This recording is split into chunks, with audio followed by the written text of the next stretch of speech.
Assalamualaikum warahmatullahi wabarakatuh. Alhamdulillahilladzi arsala rasulahu bil huda wa dinil haqq liyuzhirahu 'ala ad-dini kullih wa kafa billahi shahida. Asyhadu an la ilaha illallah wahdahu la syarika lah, ilahul awwalin wa ilahul akhirin, wa asyhadu anna Muhammadan abduhu wa rasuluhu arsalahu Allahu basyiran wa nazira wa da'iyan ila Allah wa sirajan munira.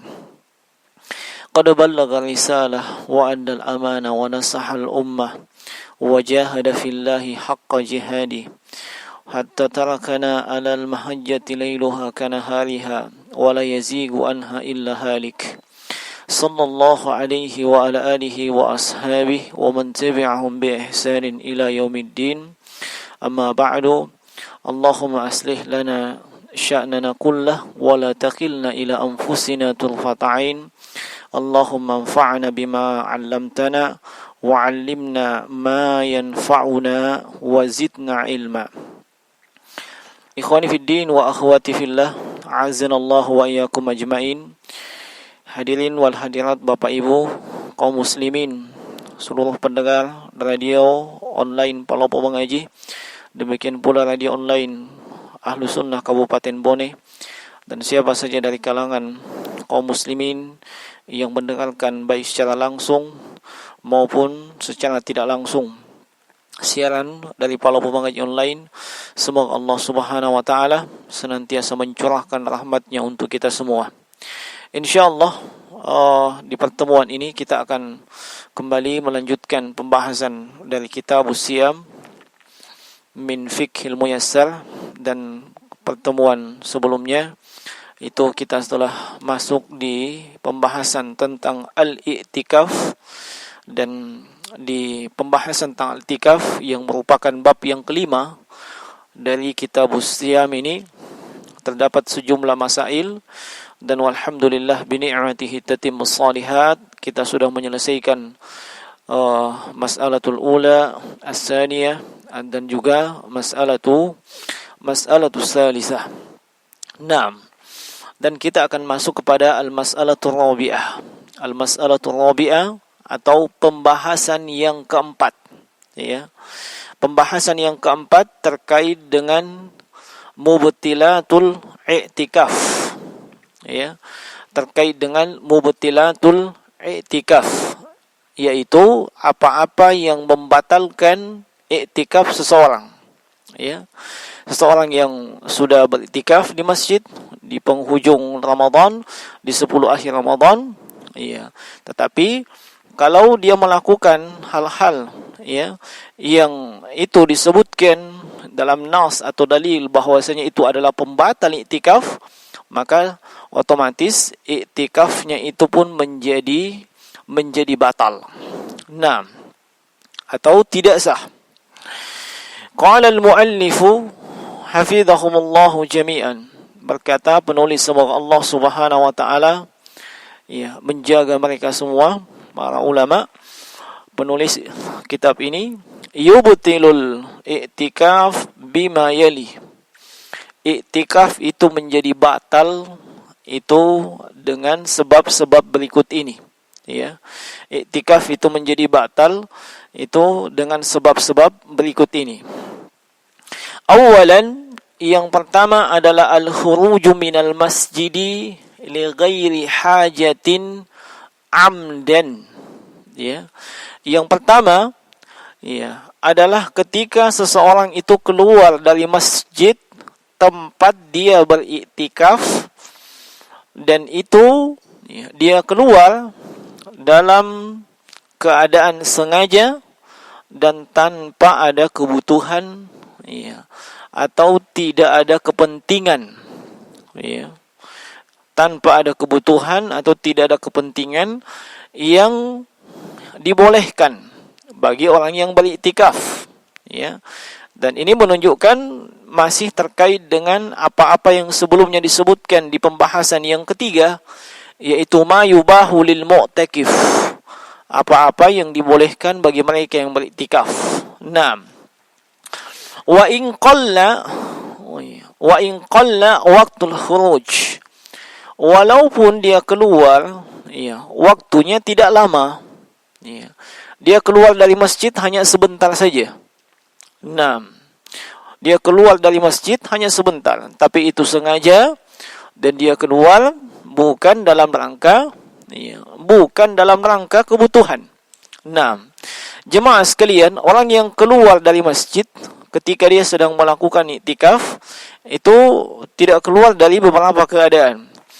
Keadaan yang pertama, dia keluar dalam rangka menunaikan hajat yang sifatnya hissi maupun syar'i, ya.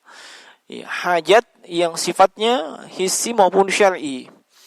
Ya, hajat ini, ya, mesti dia tunaikan, ya. Hajat ini mesti dia tunaikan, dan dia tunaikan hajat tersebut itu di masjid, di luar masjid, ya. Seperti misalnya, ya, dia hendak mandi, ya, mandi janabah, ya. Mungkin dia sedang mengalami junub, atau dia sedang berhadas kecil, otomatis dia mesti keluar masjid untuk berwudu, ya. Atau, ya, dia hendak makan, minum, dan seterusnya. Yang semua itu tidak disiapkan di dalam, ya, dalam masjid, tapi disiapkan di luar daripada masjid. Ya, maka keluar untuk hal yang seperti ini insyaallah tidak mengapa, ya. Nah, termasuk jemaah sekalian rahimani wa rahimakumullah, seseorang yang menerima atau menelpon, ya, dari dalam masjid untuk memanggil, ya, atau meminta bantuan dari orang lain, ya, atau keluarganya untuk menyiapkan kebutuhannya selama iktikaf, itu juga dibolehkan, ya. Itu juga dibolehkan. Nah, kemudian, ya, ada keluar dari masjid itu, ya, bukan dalam rangka, ya, kebutuhan-kebutuhan yang kita sebutkan tadi, ya. Mungkin dia ingin bermain, ya. Mungkin dia ingin jalan-jalan, dia ingin pelesiran dan seterusnya, ya. Kebiasaannya mungkin olahraga pagi, ya, dan yang semisal dengan itu, ya. Maka ini, ya, yang dimaksud dalam poin ini, ya, tanpa ada hajat, dan itu, ya, itu disengaja.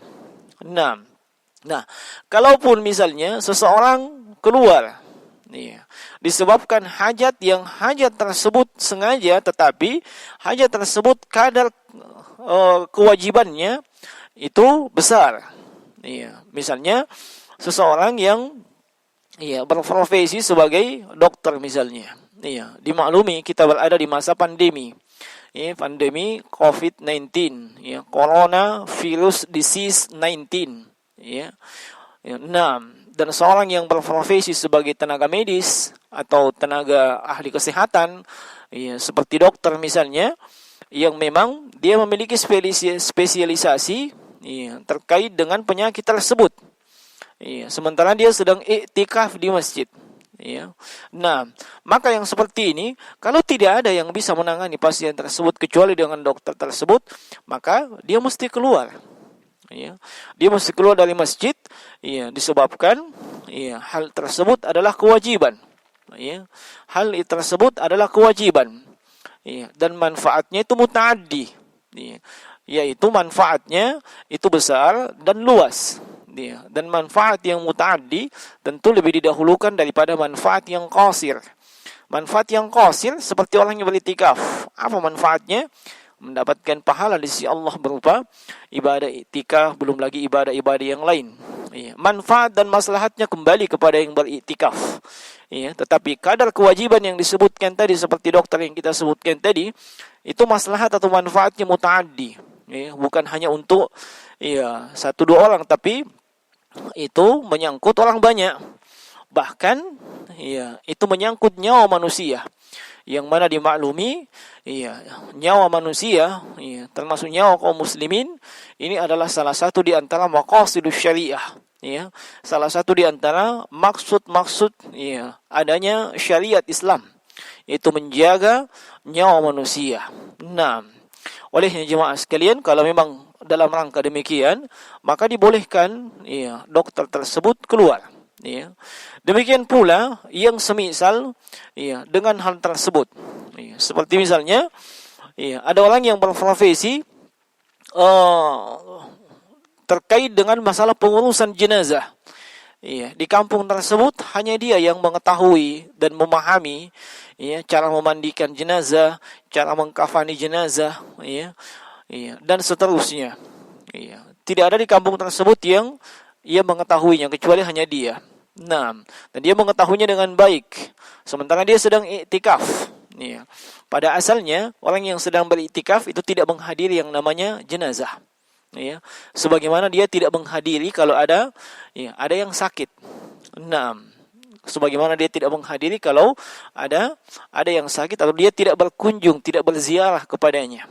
Nah, sebab itu adalah amalan yang sunat, ya. Nah, ya, tetapi ketika hanya dia yang bisa melakukan hal tersebut, hanya dia yang bisa memandikan jenazah, hanya dia yang bisa mengkafaninya dan yang semisal dengan itu, maka dia wajib keluar. Ya, walaupun dia sedang melakukan iktikaf, dan itu tidak termasuk di poin ini. Nah, sebab mereka ini ada hal-hal yang membolehkan mereka keluar. Ya. Dan juga jemaah sekalian, termasuk apa yang pernah ditanyakan kepada kami terkait dengan seseorang yang melakukan iktikaf tapi dengan persyaratan. Ya. Apa persyaratannya? Ya, dia ini seorang pegawai BUMN, ya, yang dia tidak mendapatkan cuti atau masa cutinya sudah habis, tetapi dia sudah mendapatkan izin untuk beriktikaf dengan catatan bahwasanya kalau sewaktu-waktu pimpinan atau bosnya memanggil dalam rangka pekerjaan yang itu hanya dia yang bisa menunaikan pekerjaan tersebut, maka dia menanyakan bagaimana kondisinya, apakah boleh beriktikaf? Maka kita katakan ketika itu, kita jawab, dia boleh beriktikaf dengan persyaratan tersebut. Kalau memang sewaktu-waktu dia mesti keluar untuk menunaikan pekerjaan tersebut, dan itu adalah amanah dari Allah dan itu wajib untuk ditunaikan. Nah, terlebih lagi tidak ada yang bisa menunaikan pekerjaan tersebut kecuali hanya dia, maka dia boleh beriktikaf dengan mempersyaratkan hal tersebut. Nah, jemaah sekalian rahimani wa rahimakumullah, adapun mereka yang keluar masjid tanpa ada kebutuhan, dan itu disengaja walaupun waktunya sedikit, maka iktikafnya menjadi batal. Hal ini li hadithi Aisyah radhiyallahu ta'ala anhuma. Hal ini berdasarkan haditsnya Aisyah radhiyallahu ta'ala anhuma, wa kana la yadkhulul baita illa li hajatin idza kana mu'takifan. Ya, di sini Aisyah radhiyallahu ta'ala anha menceritakan tentang suami beliau, yaitu Rasulullah sallallahu alaihi wasallam. Bagaimana Rasulullah sallallahu alaihi wasallam? Kata Aisyah, Nabi sallallahu alaihi wasallam tidak masuk ke dalam rumah. Yakni tidak meninggalkan masjid tempat beliau beriktikaf illa li hajatin. Kecuali itu kalau memang ada hajat yang mendesak. Apabila beliau sedang beriktikaf. Nah, jemaah sekalian, hadits ini dikeluarkan oleh Imam Al-Bukhari, Imam Al-Bukhari dalam sahihnya. Wali anna al-khuruja yafutul makath fil mu'takaf wa huwa ruknul i'tikaf. Sebab keluar dari masjid tempat dia beriktikaf, tentunya ia akan meninggalkan tempat tersebut atau masjid tersebut tempat dia beriktikaf, padahal ini adalah salah satu dari rukun iktikaf, yaitu al-makas fil masjid atau luzumul masjid, berdiam diri di masjid. Nah, jemaah sekalian rahimani wa rahimakumullah, dan yang juga menunjukkan bahwasanya Nabi sallallahu alaihi wasallam itu tidak keluar kecuali tidak keluar dari tempat iktikafnya kecuali hajat yang sangat mendesak, yaitu tatkala beliau hendak menyisir rambutnya. Hendak menyisir rambut beliau. Beliau hanya menjulurkan kepalanya di jendela, dan kemudian rambut beliau disisir oleh istri beliau. Nah, ini pembatal yang pertama, yaitu keluar dari masjid tanpa ada kebutuhan, dan itu dilakukan dengan sengaja walaupun waktunya hanya sebentar. As-tsani atau tsanian yang kedua adalah al-jima'u, berhubungan suami istri, ya, berhubungan suami istri, walau kana dzalika lailan, berhubungan suami istri walaupun ya suami dan istri ini berhubungan ya biologis ya itu di malam hari, di saat sedang tidak berpuasa ya, tetapi ya, si suami itu sudah berniat untuk iktikaf atau sedang berada dalam masa iktikaf dan dia memang sudah berniat untuk iktikaf. Nah, atau sebaliknya si istri yang sedang beriktikaf atau malah kedua-duanya sedang beriktikaf. Nah, walaupun itu di malam hari tetapi mereka sedang beriktikaf, maka iktikafnya itu menjadi batal. Au kana al-jima'u kharijil masjid. Ya, atau ya hubungan suami istri yang mereka lakukan ya itu di luar masjid ya. Nah, di luar masjid yakni bukan di sekitar masjid atau di area masjid, tetap itu membatalkan yang namanya iktikafnya. Liqaulihi ta'ala, hal ini berdasarkan firman Allah Subhanahu wa taala, wala tubashiruhunna wa antum aakifuna fil masajid.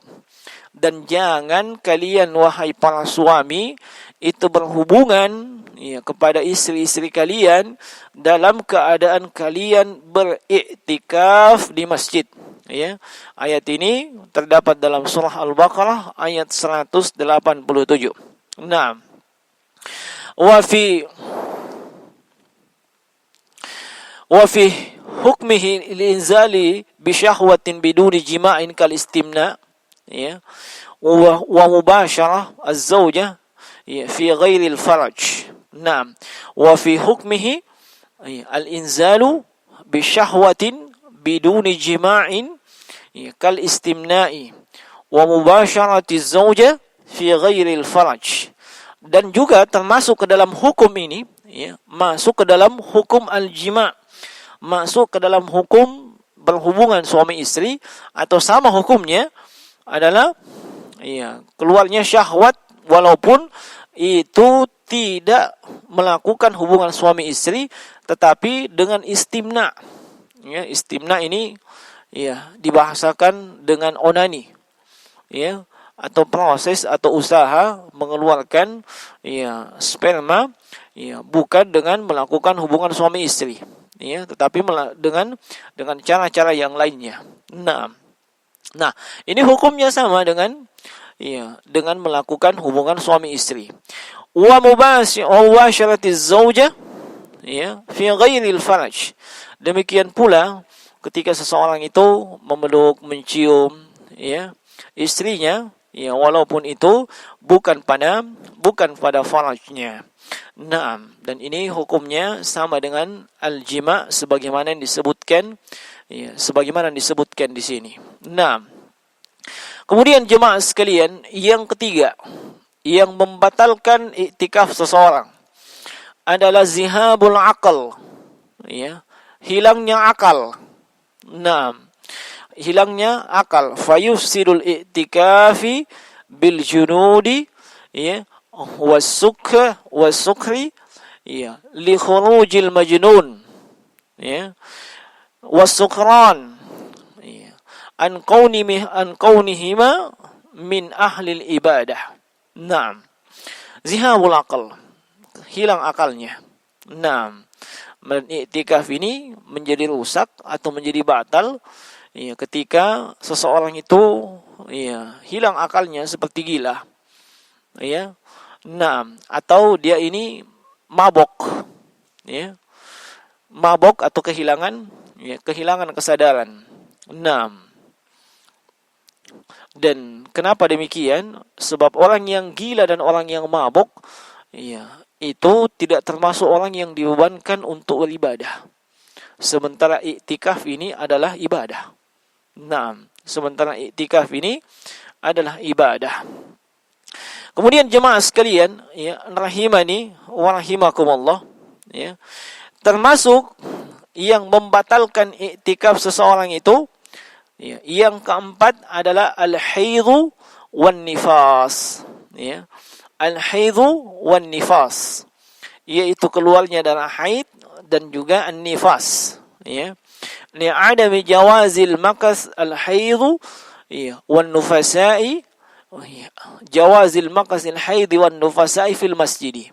Nah, yang keempat adalah ketika seorang wanita yang sedang beriktikaf, lalu ketika ia beriktikaf keluar haidnya atau, ya, keluar darah nifasnya.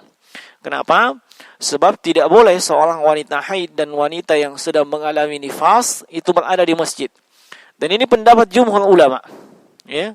Ini adalah pendapat jumhur atau kebanyakan para ulama. Ya. Walaupun dimaklumi, ya, bahwasanya di antara para ulama ada yang berpendapat boleh saja wanita haid dan wanita nifas itu berada di masjid. Ya. Seperti para ulama yang berada di, ya, yang yang bermazhab al-Zahiriyah, ya, seperti misalnya Imam, ya, Ibnu Hazm al-Andalus, ya, rahimahullahu taala, sebagaimana yang beliau terangkan dalam kitabnya Al-Muhallah, ya. Nah, dan alasannya kenapa? Sebab perselisihan ini itu tidak lepas dari dua masalah yang menjadi sebabnya, yaitu sebab yang pertama, ya, apakah puasa adalah persyaratan untuk mereka yang mau iktikaf, ya. Kemudian yang kedua, apakah wanita yang sedang haid, nifas atau yang sedang junub itu apakah boleh berada di masjid atau tidak. Nah, ala kulli hal yang lebih tepat insyaallah taala dan lebih kuat itu adalah pendapat jumhur ulama. Iya. Nah, dan ada riwayat, ya, yang jumhur ulama sebutkan dari Aisyah radhiyallahu taala anha, sebagaimana riwayat ini itu disebutkan pula oleh Imam Ibnu Qudamah dalam kitabnya Al-Mughni di jilid yang ketiga di halaman 206, dan beliau sendiri mengatakan bahwasanya riwayat ini itu diriwayatkan oleh Abu Hafs Al-Akbari, ya. Demikian juga Ibnu Mufli dalam Al-Furu' di jilid yang ketiga di halaman 176, dan juga menyebutkan riwayat ini, ya. Naam, dan beliau nisbatkan riwayat ini kepada Ibnu Battah. Dan kata Ibnu Mufli, ya, sanaduhu jayyid, ya, sanadnya baik. Yaitu, ya, riwayat dari Aisyah, ya, di mana beliau mengatakan kunnal mu'takifatu idza hadna, ya, amar Rasulullah sallallahu alaihi wasallam bi ikhrajihinna minal masjid. Ya, dulu, ya, al-mu'takifat, para wanita yang sedang melakukan iktikaf, ya, apabila mereka hadara, ya, idza mereka haid, ya, ketika mereka haid, maka Rasulullah sallallahu alaihi wasallam memerintahkan mereka untuk keluar dari masjid. Nah, ketika mereka haid. Dan ini dalil yang dijadikan pegangan oleh jumhur ulama selain daripada dalil yang lainnya. Sehingga insyaallah taala lebih tepat, ya, dan lebih kuat apa yang disebutkan oleh mayoritas atau jumhur ulama bahwasanya wanita yang sedang haid ataupun nifas itu telah batal iktikafnya. Nah, kemudian yang kelima, ya. Yang kelima termasuk yang membatalkan iktikaf seseorang, ya, yaitu ar-riddatu. Apa itu ar-riddah? Yaitu ketika seseorang itu, ya, murtad atau meninggalkan agama Islam, ya. Ketika seseorang itu murtad atau meninggalkan, ya, agama Islam, ya. Nah, limunafatiha al-ibadah, ya. Sebab orang yang murtad atau meninggalkan Islam itu tidak ada kewajiban untuk beribadah kepada atas mereka, ya. Mereka dihukumi sebagai orang yang kafir, ya. Dan orang yang kafir, ya, tidak ada perintah untuk mereka melakukan ibadah. Mereka bukan mukallaf. Mukallaf itu muslim aqil. Nah, wa liqaulihi ta'ala, ya, dan ini berdasarkan firman Allah Subhanahu wa taala, la in asyrakta la yahbatanna 'amaluk. Apabila kalian melakukan kesyirikan, apabila engkau melakukan kesyirikan, maka niscaya akan terhapus amalan-amalanmu, ya. Dan ini ancaman, ya, bagi mereka yang murtad, ya, termasuk pelaku-pelaku kesyirikan, ya, baik itu syirkul asgar maupun asyirkul akbar.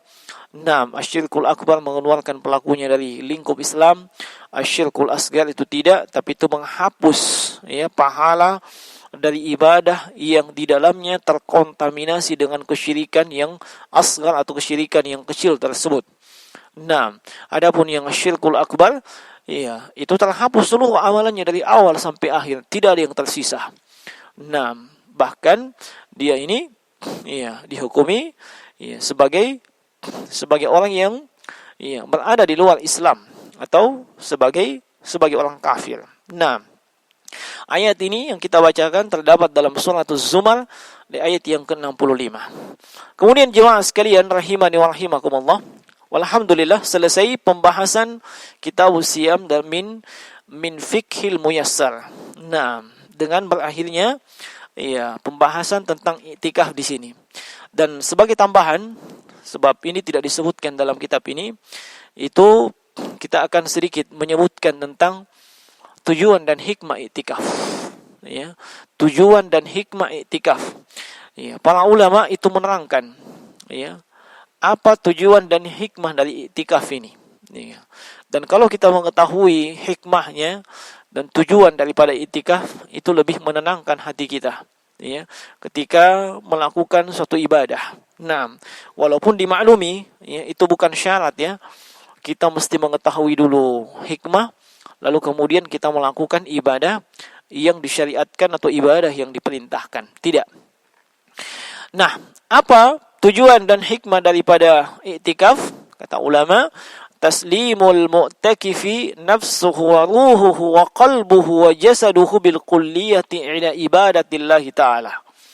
Yani, al-mu'takif, orang yang beriktikaf itu taslim, ya, dia menyerahkan dirinya, ya, ruhnya, hatinya, jasadnya secara totalitas, ya, untuk beribadah kepada Allah Subhanahu wa taala.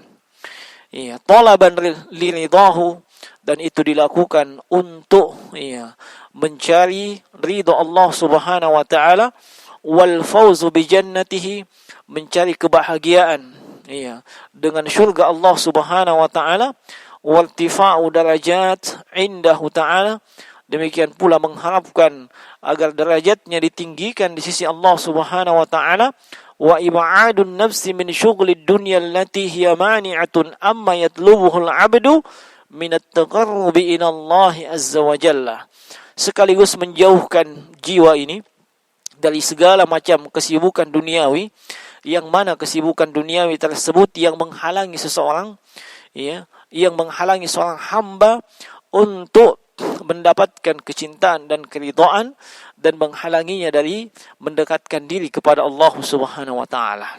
Nah, ini diantara tujuan dan hikmah iktikaf. Kemudian, ya, para ulama yang lain seperti Al-Imam Al-Hafiz Ibnu Rajab Al-Hambali sebagaimana dalam Lataiful Ma'arif, beliau juga menyebutkan terkait dengan tujuan dan hikmah iktikaf. Beliau mengatakan, fa ma'nal i'tikafi wa haqiqatuhu.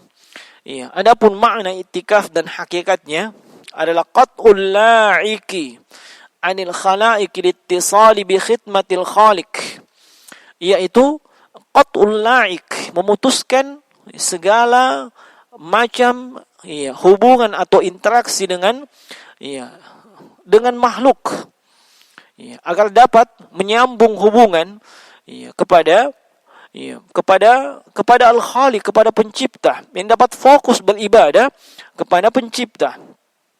Wa kullama quwiyat al-ma'rifatu billahi wal mahabbatu lah wal anasu bihi awrasat sahibuha bil inqita'i ila Allah ta'ala bil kulliyati ala kulli halin. Ya, maka semakin kuat pengenalan ma'rifah, ya, seseorang itu kepada Allah Subhanahu wa taala, demikian pula semakin kuat al-mahabbah, kecintaannya kepada Allah, ya, dan al-anasu bihi, dan kenyamanannya dalam hal tersebut, maka itu akan melahirkan, ya, dan menjadikan, ya, seorang hamba, ya, itu al-inqita' ila Allah ta'ala bil kulliyah ala kulli hal. Benar-benar, ya, ia akan lebih fokus, lebih konsentrasi, ya, di dalam beribadah dan mendekatkan diri kepada Allah Subhanahu wa taala, ya, pada semua keadaan atau semua kondisinya. Nah, dan ini luar biasa tujuan dan hikmah daripada iktikaf ini, dan untuk mengingatkan kepada seluruh kaum muslimin, ya, bahwasanya Rasulullah sallallahu alaihi wasallam itu tidak pernah meninggalkan iktikaf, ya. Padahal kita tahu beliau adalah manusia yang sungguh sibuk, ya. Sibuk dalam berdakwah, sibuk memimpin negara, sibuk mengurus istri-istri beliau yang jumlahnya banyak, dan juga sibuk mengurusi permasalahan kaum muslimin. Iya, tapi walhamdulillah binikmati tatimmus shalihat, beliau masih menyempatkan diri untuk beriktikaf setiap tahunnya. Kemudian jemaah sekalian, di tahun ini atau mungkin di bulan Ramadan di tahun ini, di tahun 1441 Hijriah, ya, telah keluar himbauan dari pemerintah Republik Indonesia, baik dari pusat maupun pemerintah daerah, ya, terkait dengan pandemi, ya, coronavirus disease 19 ini, ya, bahwasanya semua kegiatan yang sifatnya melibatkan atau mengumpulkan orang banyak itu ditiadakan. Termasuk di antaranya adalah sholatul jamaah, ya, maupun sholatul jumu'ah. Demikian pula dengan berbuka puasa bersama, dan nantinya di bulan Ramadan adalah qiyamul lail, sholatul tarawih, sholatul tahajud. Bahkan juga termasuk di antaranya adalah al-i'tikaf. Nah, dan kita berharap kepada Allah Subhanahu wa taala, semoga Allah Subhanahu wa taala segera mengangkat, ya, pandemi, ya, coronavirus disease ini, ya, dari muka bumi ini. Nah, dan kita berharap, ya, virus ini terangkat sebelum masuknya Ramadan, atau, ya, ketika kita sudah berada di bulan Ramadan.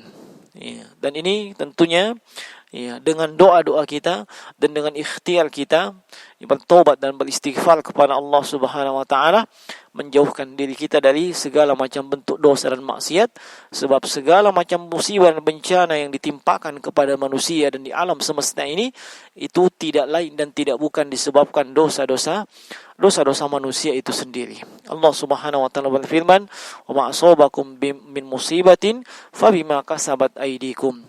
Tidak ada satupun musibah yang menimpa kalian kecuali itu disebabkan oleh dosa-dosa kalian sendiri. Nah, sekali lagi kita berharap kepada Allah Subhanahu wa taala, semoga Allah Subhanahu wa taala mengangkat, ya, penyakit atau virus COVID-19 ini, dan semoga kita diberikan kesempatan untuk dapat melaksanakan ibadah dengan ibadah yang terbaik di bulan Ramadan di tahun 1441 Hijriah ini. Iya, termasuk di antaranya adalah melakukan i'tikaf. Innahu waliyuzanika wal qadir alaih wa huwa jawadun karim. Dan yang paling terakhir, ya, kalau himbauan pemerintah tersebut belum dicabut sampai dengan menjelang 10 akhir Ramadan, maka asalnya kembali kepada apa yang telah ditetapkan, lakukan qiyamul lail. Anda ingin ngotot melakukan sholatul jamaah, sholatul jum'ah, atau melakukan i'tikaf, apakah Anda bisa menjamin bahwasanya orang yang ikut dalam qiyamul lail, orang yang ikut dalam sholatul tarawih, orang yang ikut dalam sholatul jamaah atau jum'ah, dan orang yang ikut dalam i'tikaf itu, ya, bukanlah orang yang, ya, punya potensi, ya, atau mungkin telah memiliki, ya, penyakit, atau di dalam tubuhnya sudah ada COVID-19. Iya. Nah, kita tidak bisa menjamin hal tersebut. Iya. Maka sebagai bentuk upaya pencegahan, ya, dan ini yang terbaik, jauh lebih baik kita mencegah dibandingkan nanti ada yang terkena lalu kita berusaha pontang-panting untuk mengobati, bahkan terkesan saling menyalahkan, sebagaimana yang kita dapatkan di beberapa tempat yang masih ngeyel dan ngotot melaksanakan sholatul jamaah dan jum'ah. Iya, mereka saling menyalahkan. Iya, maka jauh lebih baik kita berusaha untuk, ya, menghindari, ya, dan mencegah hal tersebut. Nah, dan ini semua tidak keluar daripada maqasidus syariah. Nah, tidak keluar, ya, dari maqasidus syariah.